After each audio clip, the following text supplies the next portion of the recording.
गुलाम नबी आजाद का नाम लेते ही जब भावुक हुए पीएम मोदी,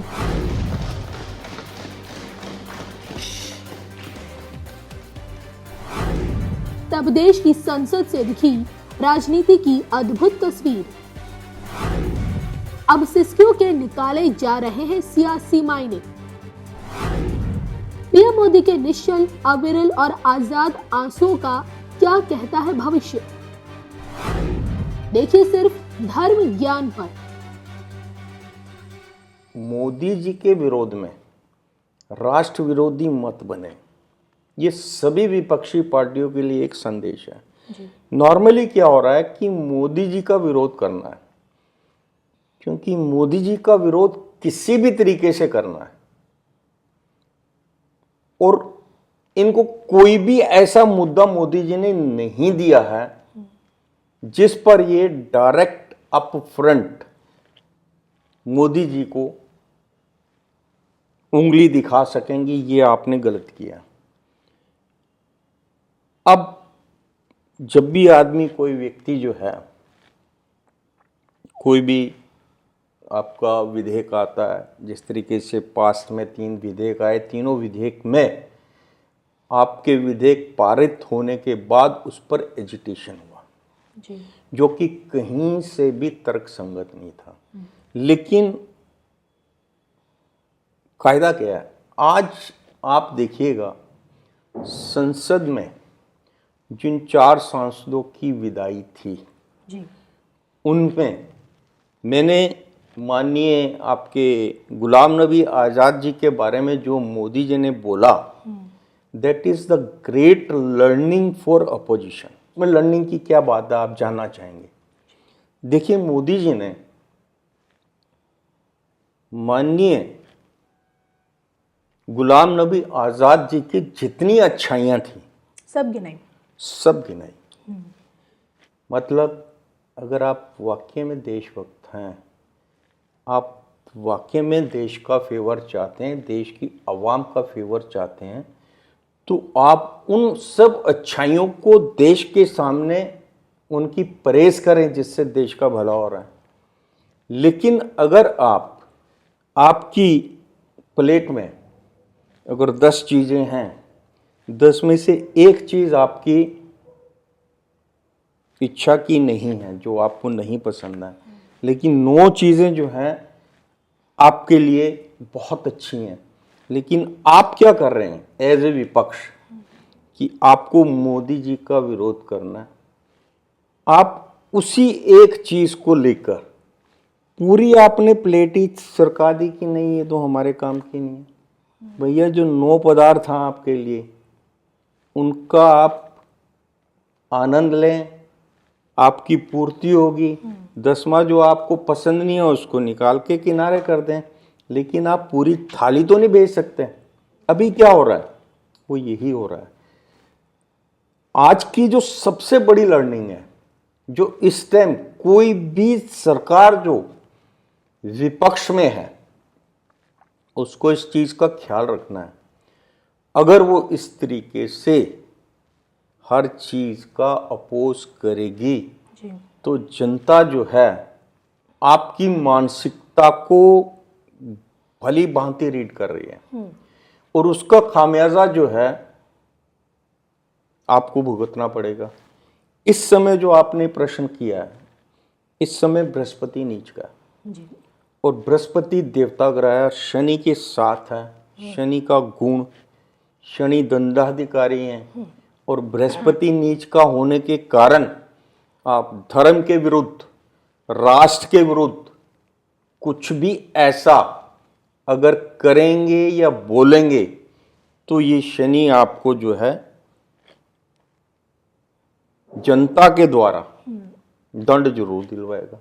हम सरकारी बंगलों में रहते हैं तो बंगले की दीवारें, अपना सोफा सेट, उसी के आसपास हमारा दिमाग रहता है।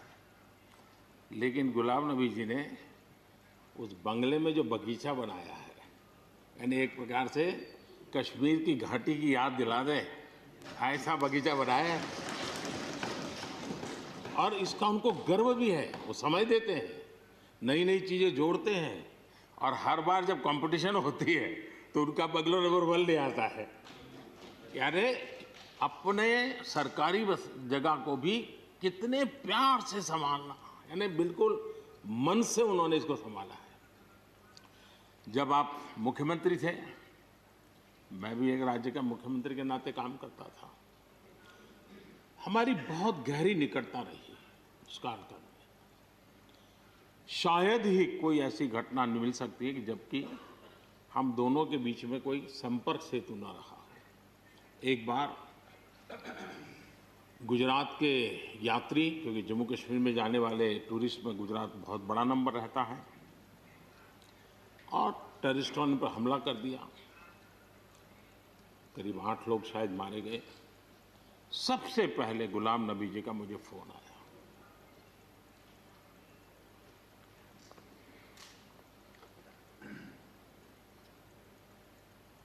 और वो फोन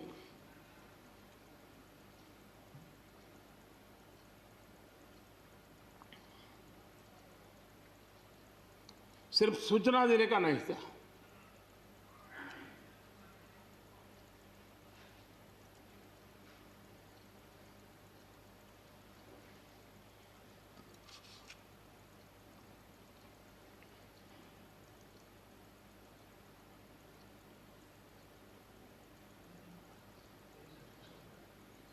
उनके आंसू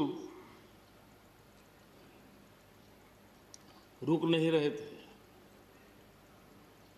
फोन पे उस समय प्रणब मुखर्जी साहब डिफेंस मिनिस्टर थे। मैंने उनको फ़ोन किया, मैंने कहा साहब अगर फोर्स का हवाई जहाज़ मिल जाए डेड बॉडी को लाने के लिए। रात देर हो गई थी। प्रणब मुखर्जी साहब ने कहा आप चिंता मत कीजिए, मैं करता हूँ व्यवस्था। लेकिन रात में फिर गुलाम नबी जी का फोन आया। वे एयरपोर्ट थे।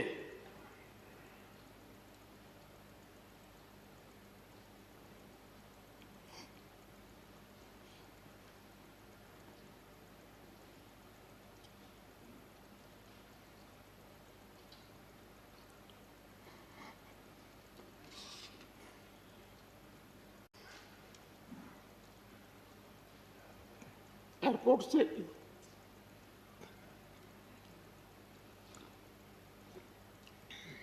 उन्होंने मुझे फोन किया और जैसे अपने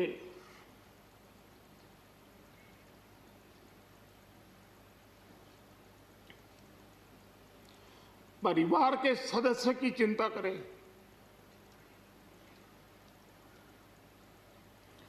वैसी चिंता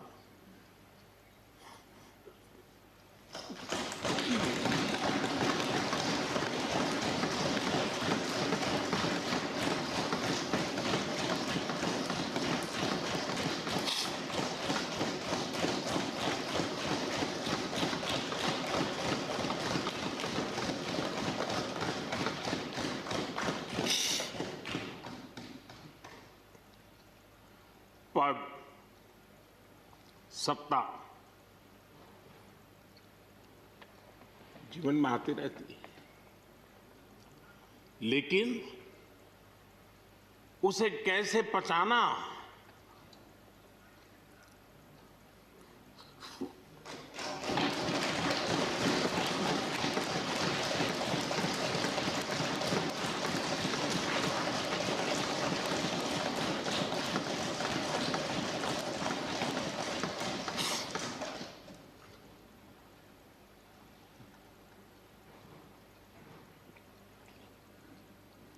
मेरे लिए बड़ा भावुक पल था।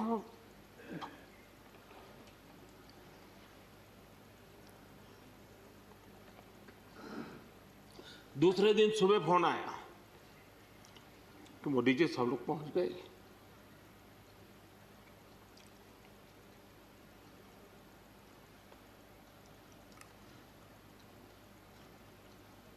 इसलिए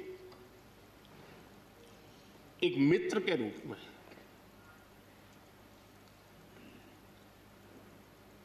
गुलाम नबी जी को